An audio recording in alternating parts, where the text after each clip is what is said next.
السلام علیکم ورحمۃ اللہ وبرکاتہ۔ نحمده ونصلي ونسلم على رسوله الكريم، اما بعد فاعوذ باللہ من الشیطان الرجیم، بسم اللہ الرحمن الرحیم۔ وعلمك ما لم تكن تعلم وكان فضل الله عليك عظيما۔ صدق اللہ مولانا العظیم وبلغنا رسوله النبی الامین الکریم، ونحن على ذلك لمن الشاہدین والشاکرین والحمد للہ رب العالمین۔ آئیے سب سے پہلے آقائے نامدار مدنی تاجدار روحی فدا جناب احمد مجتبیٰ محمد مصطفیٰ صلی اللہ تعالیٰ علیہ وسلم کی بارگاہ بے کس پناہ میں ہدیہ درود نچھاور کریں۔ اللہم صلی علی سیدنا و مولانا محمد معدن الجود والکرم وعلی آلہ واصحابہ وبارک وسلم صلاة و سلاما علیک یا سیدی یا رسول اللہ صلی اللہ تعالیٰ علیہ وسلم۔ تمہید ایمان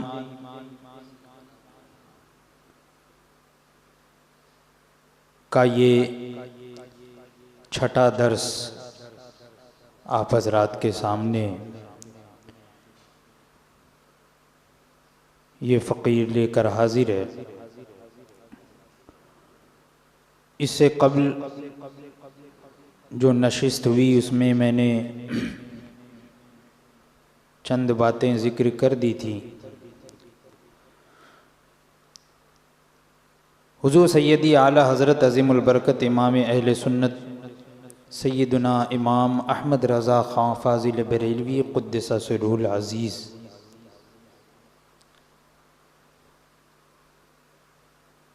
وہ لوگ جو کہ ایمان اور اسلام کا چولا پہنے ہوئے مسلمانوں کو گمراہ کرنے میں لگے تھے، ان کی کتابوں سے ان کی کفریہ عبارات کو بالکل ظاہر و باہر فرما دیا۔ حضور سیدی اعلیٰ حضرت فرماتے ہیں کہ کیا جس نے کہا، یعنی یہ اشرف علی تھانوی نے اپنی کتاب حفظ الایمان میں یہ عبارت لکھی ہے جس کی طرف اعلیٰ حضرت اشارہ فرما رہے کہ کیا جس نے کہا، کیا کہا کہ بعض علوم غیبیہ مراد ہیں تو اس میں حضور صلی اللہ علیہ وآلہ وسلم کی کیا تخصیص ہے؟ ایسا علم غیب تو زید و عمر بلکہ ہر صبی و مجنون بلکہ جمیع حیوانات و بہائم کے لیے بھی حاصل ہے۔ اس نے کیا کہا؟ آپ اس عبارت سے ہی آپ نے جان لیا۔ اگر اس میں کچھ مشکل الفاظ ہیں تو میں واضح کر دیتا ہوں کہ اس بدبخت نے یہ کہا کہ اگر تم حضور اکرم صلی اللہ تعالی علیہ وسلم کے لیے بعض علم غیب مانتے ہو، یعنی مکمل کامل علم غیب نہیں مانتے بلکہ بعض علم غیب مانتے ہو، تو پھر اس میں حضور صلی اللہ تعالی علیہ وسلم کی ہی کیا تخصیص ہے؟ ان کی کیا تخصیص ہے اس علم غیب، بعض علم غیب کے جاننے میں حضور کی کیا تخصیص ہے؟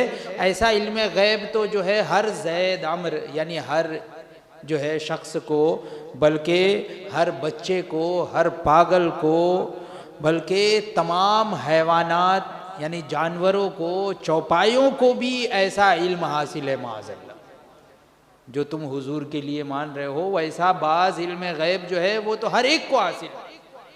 دیکھیے کتنی بڑی گستاخی کی اس نے حضور اکرم صلی اللہ تعالی علیہ وسلم کی شان میں۔ تو اعلیٰ حضرت فرماتے ہیں کیا اس نے محمد الرسول اللہ صلی اللہ تعالی علیہ وآلہ وسلم کو صریح گالی نہ دی؟ اس عبارت کے ذریعے سے کیا اس نے گالی نہ دی؟ گالی تو ہے یہ ایک طریقے سے کہ حضور اکرم صلی اللہ تعالی علیہ وسلم کے علم کو پاگل کے علم کے برابر قرار دے دیا، یہاں تک کہ معاذ اللہ جانوروں، چوپایوں اور بچوں کے برابر حضور اکرم صلی اللہ تعالی علیہ وسلم کے علم غیب کو قرار دیا، تو یہ گالی ہی تو ہے، کیا یہ صریح گالی نہیں ہے؟ تو اعلیٰ حضرت فرماتے ہیں کیا اس نے محمد الرسول اللہ صلی اللہ تعالی علیہ وسلم کو صریح گالی نہ دی؟ کیا نبی کریم صلی اللہ تعالی علیہ وسلم کو اتنا ہی علم غیب دیا گیا تھا جتنا ہر پاگل اور ہر چوپائے کو حاصل ہے؟ بتائیے آپ، کیا اتنا ہی علم غیب دیا گیا تھا جتنا معاذ اللہ ہر پاگل اور ہر چوپائے کو حاصل ہے؟ ہر عام جو ہے، جو جاہل انسان بھی ہوگا، یعنی جو بہت کم علم رکھتا ہے یا علم اس نے حاصل نہ کیا لیکن مسلمان ہے، کلمہ طیبہ پڑھنے والا ہے، تو وہ بھی یہ کہہ دے گا کہ یہ عبارت گستاخانہ ہے، کہ اس شخص نے حضور اکرم صلی اللہ تعالی علیہ وسلم کی شان میں گستاخی کی کہ حضور کے علم کو پاگل، مجنون اور حیوانوں کے علم کے برابر قرار دے دیا معاذ اللہ۔ تو مسلمان اے محمد الرسول اللہ صلی اللہ تعالی علیہ وسلم کے امتی، تجھے اپنے دین و ایمان کا واسطہ کیا اس ناپاک ملعون گالی کے صریح گالی ہونے میں تجھے کچھ شبہ گزر سکتا ہے؟ یعنی وہ جو ملعون عبارت جو ابھی میں نے سنائی، جو وہ ملعون عبارت، گستاخانہ عبارت ہے، اس کے گالی کے صریح ہونے میں، یعنی بالکل واضح طور پہ وہ گالی ہے، اور اس کے گالی نہ ہونے میں یا ہونے میں تجھے کچھ شبہ ہو سکتا ہے؟ اعلیٰ حضرت دریافت فرما رہے ہیں مسلمانوں سے کہ حضور اکرم صلی اللہ تعالی علیہ وسلم کے امتی، تجھے اپنے دین و ایمان کا واسطہ کیا اس ناپاک ملعون گالی کے صریح گالی ہونے میں، بالکل واضح گالی ہونے میں تجھے کچھ شبہ گزر سکتا ہے؟ معاذ اللہ، کہ محمد الرسول اللہ صلی اللہ تعالی علیہ وسلم کی عظمت تیرے دل سے ایسی نکل گئی ہو کہ اس شدید گالی میں بھی ان کی توہین نہ جانے، یعنی اتنی بھی عظمت تیرے دل میں نہیں ہے، تیرے دل سے پورے طور پر حضور اکرم صلی اللہ تعالی علیہ وسلم کی تعظیم اور عظمت اس طریقے سے نکل گئی کہ یہ جو صریح اور شدید گالی والا جملہ ہے، تو اس میں بھی تم ان کے توہین کو نہ جان رہے ہو، یعنی مان نہیں رہے ہو کہ اس میں بھی توہین ہے۔ آج کچھ لوگ ہیں نا جو کہتے ہیں کہ تم مولانا لوگ کا یہ ہے، زبردستی کا تم لوگ جو ہے وہ ایسا نکالتے ہو، ویسا نکالتے ہو۔ بتائیے یہ کتنی سخت بات ہے، کتنا سخت جملہ ہے جو لوگ ایسا کہتے ہیں۔ تو انہیں چاہیے کہ وہ ان چیزوں کا مطالعہ کریں، سمجھیں کہ ان گستاخوں نے اپنی کتابوں میں کس طرح کے ناپاک اور ملعون عبارتیں، جو جس کے صریح گالی ہونے میں بھی کوئی شک و شبہ نہیں، وہ گالی ہے۔ میں نے اس سے پہلے بتایا تھا، مثال دے کر بھی آپ حضرات کو میں نے بتایا تھا کہ اگر یہی جملہ اس کے لیے آپ بول دو اور دیکھو کہ اس کا چہرہ بدلتا ہے یا نہیں، اسے ناگوار گزرتا ہے یا نہیں، اسے کہہ دو کہ تم جو ہے وہ جانوروں کی طرح علم رکھتے ہو، تمہارا سوچنا اور سمجھنا کتوں کی طرح ہے، سور کی طرح ہے، اس طریقے سے اگر کسی کو کہہ دو تو اس پہ ناگوار گزرے گا یا نہیں گزرے گا؟ اور ایسا جملہ جسے ہم اپنے لیے گالی سمجھیں، وہی جملہ اگر کوئی حضور اکرم صلی اللہ تعالی علیہ وسلم کی شان میں کہے اور اس کے گالی ہونے میں تمہیں شک و شبہ گزر سکتا ہے؟ اعلیٰ حضرت جھنجھوڑ رہے ہیں مسلمانوں کو کہ اے مسلمانوں بیدار ہو جاؤ، اپنی آنکھیں کھول لو، سونا جنگل رات اندھیری چھائی بدلی کالی ہے، سونے والوں جاگتے رہیو چوروں کی رکھوالی ہے۔ یہی وہ چور ہے جو کہ ایمان کے چور ہیں۔ تو اے سونے والو، اے غفلت کی نیند میں سونے والے بھولے بھالے سنی مسلمانوں، جو غفلت کی نیند میں ابھی سو رہے ہو تو جاگ جاؤ، یہ چوروں کی رکھوالی ہے۔ دیکھو یہ رکھوالے، یہ مولوی نما، یہ عالم نما، یعنی عالم کہلانے والے، مولانا کہلانے والے اپنے آپ کو، یہ رکھوالے ہی تو ہیں۔ بھئی عام طور پہ عوام اپنے دین کا رکھوالا کسے سمجھتی ہے؟ عالم کو ہی تو سمجھتی ہے۔ تو اعلیٰ حضرت اسی کی طرف اشارہ کر رہے ہیں، سونے والو جاگتے رہیو، چوروں کی رکھوالی ہے۔ یعنی یہ جو رکھوالے بن کے گھوم رہے ہیں نا تمہارے سامنے، یہ خود چور ہے، تمہارے ایمان کو چرا رہے ہیں۔ وہ اس طاق میں ہے کہ کس طریقے سے تمہارے دل سے نور ایمان نکال لے جائے۔ تو اے مسلمانوں غور کرو، فرماتے ہیں کہ اور اگر اب بھی تجھے اعتبار نہ آئے تو انہی گستاخوں سے پوچھ دیکھ کہ آیا تمہیں اور تمہارے استادوں پیر جیوں کو کہہ سکتے ہیں؟ انہی سے پوچھ لو کہ کیا تمہارے استادوں کو ایسا کہہ سکتے ہو؟ تمہارے پیروں کو ایسا کہہ سکتے ہو؟ تمہارے بزرگوں کو تم ایسا کہہ سکتے ہو کیا کہ اے فلاں تجھے اتنا ہی علم ہے جتنا سور کو ہے؟ اس طریقے سے کیا تم اپنے استاد کو کہہ سکتے ہو؟ انہی سے پوچھو کہ تم اپنے استاد یا اپنے پیر کو تم اس طرح کہہ سکتے ہو کہ اے فلاں حضرت آپ کا علم تو سور کے برابر ہے، کیا تم ایسا کہہ سکتے ہو؟ اعلیٰ حضرت فرمایا اتنا ہی علم ہے جتنا سور کو ہے۔ تیرے استاد کو ایسا ہی علم تھا جیسے کتے کو ہے، اگر اسی طریقے سے کیا تم کہہ سکتے ہو تیرے پیر کو اسی قدر علم تھا جس قدر گدھے کو ہے؟ اتنا ہی علم تھا جتنا گدھے کو ہے، گدھے کو، یا مختصر طور پر اتنا ہی ہو کہ او علم میں الو، گدھے، کتے، اس طریقے سے کیا تم کہہ سکتے ہو اپنے بڑوں کو؟ ارے اپنے بڑوں کو کیا، چھوٹوں کو بھی نہیں کہہ سکتے ہو تم؟ چھوٹے کو بھی اگر کہو گے تو وہ بھی گالی ہی سمجھے گا، بڑے کی بات تو الگ ہے کہ اپنے تم استاد سے کہو، اپنے پیر سے کہو، اپنے بزرگ سے تم یہ کہو کہ او علم میں الو، علم میں گدھے، علم میں کتے، اس طریقے سے تم پکارو ان کو؟ کیا پکار سکتے ہو اپنے استاد کو؟ فرماتے ہیں کہ اس طریقے سے کہ او سور کے ہمسرو، اس طریقے سے کہ علم میں سور کے برابر، کتے کے برابر، کیا اس طریقے سے تم کہہ سکتے ہو؟ دیکھو تو وہ اس میں اپنی اور اپنے استاد پیر کی توہین سمجھتے ہیں یا نہیں؟ فرماتے ہیں قطعاً سمجھیں گے، ضرور سمجھیں گے۔ ایسا ہی اگر ان کے استاد یا پیر کے لیے کہو تو وہ سمجھتے ہیں یا نہیں؟ قطعاً سمجھیں گے، وہ توہین سمجھیں گے، ضرور سمجھیں گے، اور قابو پائیں تو سر ہو جائیں۔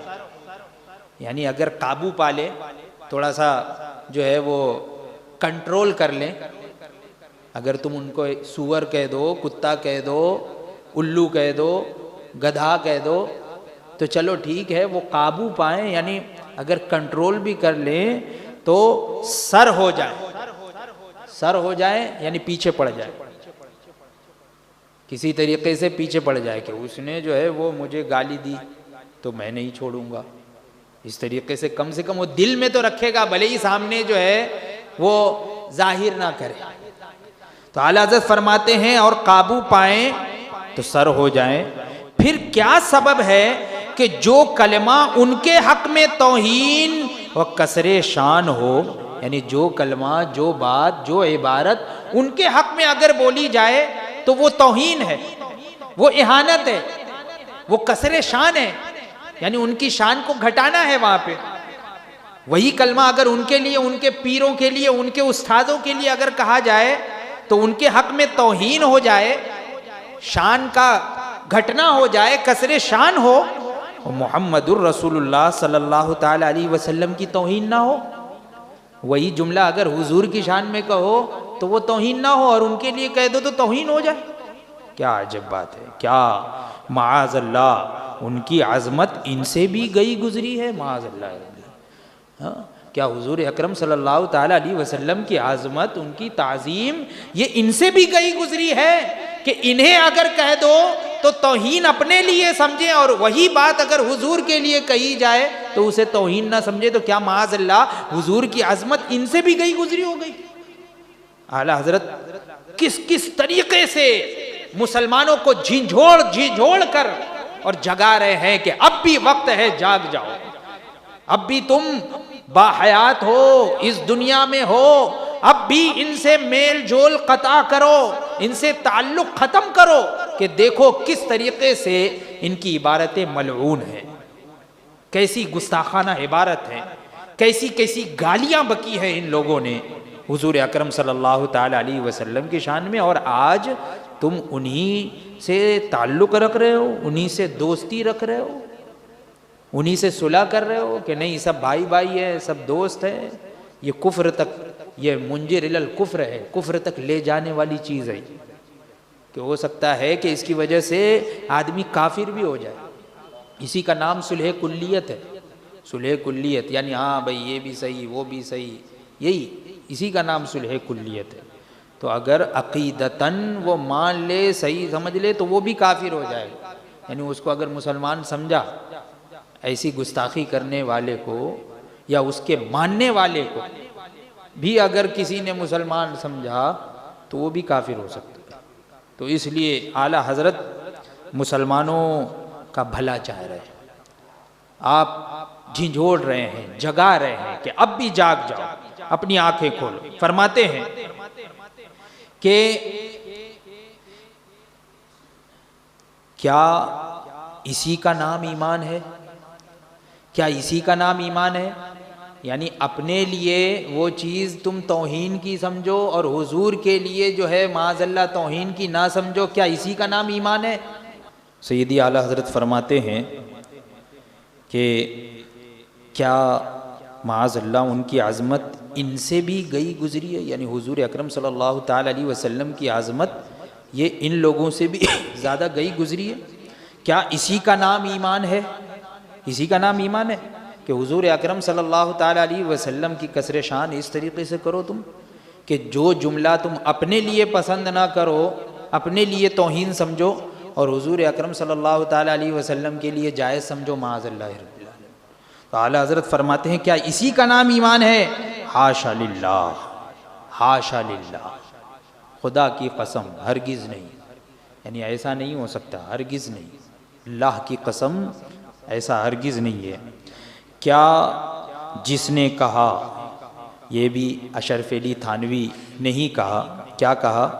اعلیٰ حضرت فرماتے ہیں کیا جس نے کہا، کیا کہا کہ کیونکہ ہر شخص کو کسی نہ کسی ایسی بات کا علم ہوتا ہے جو دوسرے شخص سے مخفی ہے، یعنی اس نے دلیل میں بھی پیش کر دیا، دلیل پیش کر رہا ہے اشرف علی تھانوی کہ بعض علوم غیبیہ، تو اب بعض علوم غیبیہ میں حضور ہی کی کیا تخصیص معاذ اللہ، تو آگے اب دلیل میں کیا پیش کر رہا ہے؟ کہہ رہا ہے کہ کیونکہ ہر شخص کو کسی نہ کسی ایسی بات کا علم ہوتا ہے جو دوسرے شخص سے مخفی ہے، یعنی چھپا ہوا، یعنی وہ علم کسی علم کو، کوئی علم کسی شخص کو ہوتا ہے، یعنی کوئی بات اسے معلوم ہوتی ہے حالانکہ وہی دوسرے شخص سے چھپی ہوئی ہوتی ہے، تو وہ کہہ رہا ہے، اس کے کہنے کا مطلب یہ ہے کہ یہ علم غیب ہو گیا اس کے لیے، کہ ان کو کوئی چیز معلوم ہے اور مجھے نہیں معلوم ہے، تو اس کے لیے وہ چیز، میرے لیے وہ علم غیب ہو گیا، جو مجھ کو نہیں معلوم ہے تو میرے لیے وہ علم غیب ہو گیا، اور وہ جان گیا تو وہ بھی تو بعض علم غیب جاننے والا ہو گیا۔ یہ دلیل دیکھیے کیا کہتا ہے، کیونکہ ہر شخص کو کسی نہ کسی ایسی بات کا علم ہوتا ہے جو دوسرے شخص سے مخفی ہے، مخفی کا مطلب چھپا ہوا ہے، تو چاہیے کہ سب کو عالم الغیب کہا جاوے۔ کیا کہہ رہا ہے؟ تب تو چاہیے کہ تم ہر شخص کو، ہر ایک کو جو ہے عالم الغیب کہنے لگو، معاذ اللہ رب العالمین، حالانکہ ہم حضور اکرم صلی اللہ تعالی علیہ وسلم کو عالم الغیب نہیں کہتے، عالم الغیب نہیں کہتے، عالم الغیب والشہادہ یہ اللہ تبارک و تعالی ہے، اور اللہ تبارک و تعالی نے حضور اکرم صلی اللہ تعالی علیہ وسلم کو علم غیب عطا فرمایا.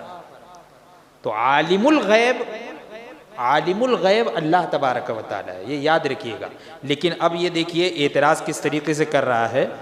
کہہ رہا ہے کہ چاہیے کہ سب کو عالم الغیب کہا جاوے، پھر اگر زید اس کا التزام کر لے کہ ہاں، یعنی اگر زید مان لے کہ ہاں ٹھیک ہے، مان لے کہ ہاں بھائی سب عالم الغیب ہیں، سب غیب جاننے والے ہیں، اگر زید اس کا التزام کر لے کہ ہاں میں سب کو عالم الغیب کہوں گا، تو پھر علم غیب کو من جملہ کمالات نبویہ شمار کیوں کیا جاتا ہے؟ یعنی اس کے کہنے کا مطلب یہ ہے کہ اب تو پھر سب کو کچھ کچھ علم غیب حاصل ہی ہو گیا، تو پھر علم غیب کو کمالات نبویہ میں سے کیوں شمار کیا جا رہا ہے؟ کمالات نبوت میں کیوں شمار کیا جا رہا ہے؟ یہ تو سب میں پایا جا رہا ہے، یہ کوئی کمال کی بات نہیں ہے.